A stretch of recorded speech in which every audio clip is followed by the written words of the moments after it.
Hi everybody, Cassie here from the Salmon Center, here today to give you your second instructional video on a game called the Tree Survival Game. So the Tree Survival Game will explain the positive and negative situations that trees will go through during their lifetime. This game works best with 2 or more movers plus 1 card reader. So trees live for a very long time and can encounter so many different events, for anything from a tornado that rips their roots from the grounds to perfectly sunny days that give them the energy to live for the years to come. So I want you to think about all of the possibilities in between those two things, plus things that are even worse than that or even better than that, so that they can encounter during this game. So during this game, the materials that you're only going to need 2 materials for this game, but they're very important. So the first one is you need a rectangular space to be able to start on one end and to end on the other end. And so to be able to walk forward and backwards in. And to be able to step forward, you need at least 30 paces to step forward and at least 15 paces to step backwards. And then once you have established the spot that you're going to be playing this game in, then you can create the positive and negative situation cards. So as we talked about above, I wanted you to think about the possible situations that they could encounter, that trees could encounter during their lifetime. And now I want you to write them on little pieces of paper. So you can just use leftover paper that the backs are empty of, just rip them up into little pieces. You can draw the situations, you can write them out, but just make sure that there are at least 10 positive situation cards and at least 10 negative situation cards. So that'll keep the game going for a little bit.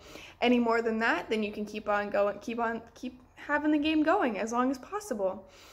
So while you're creating these situational cards, the seriousness of the situation that you have determines the number of steps. So if a tornado takes out a whole bunch of trees, that could be 3 steps.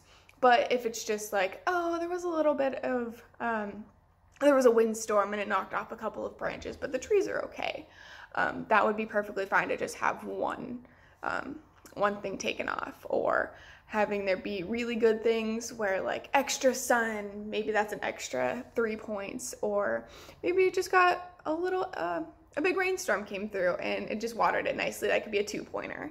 But no more than 3 steps forwards or backwards, because we don't want anybody to be almost to the end and then having to make their way all the way back to the beginning again.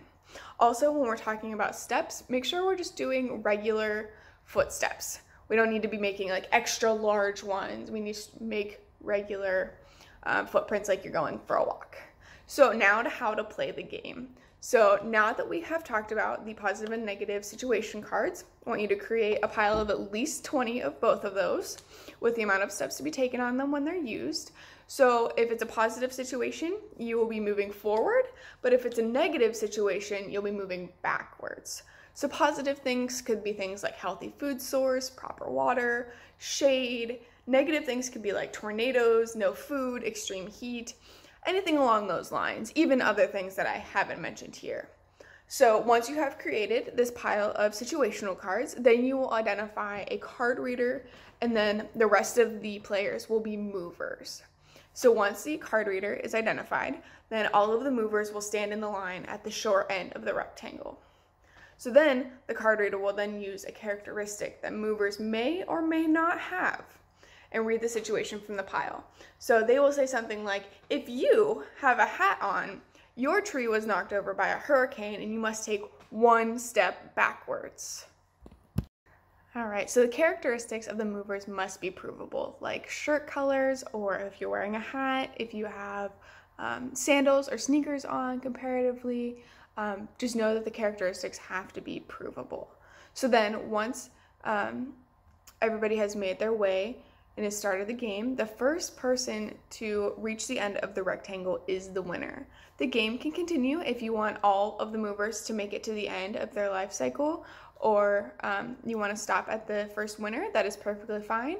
Afterwards, you can just talk about how the trees are built and how they can withstand all of these kinds of conditions, or whether they can't.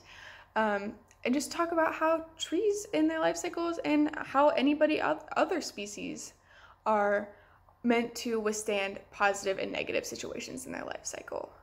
If you have any other questions about this game, this activity, if you need any clarifications on anything, or you have any questions, comments, concerns, please please leave them in the comments below, and we thank you for watching our videos. Thank you.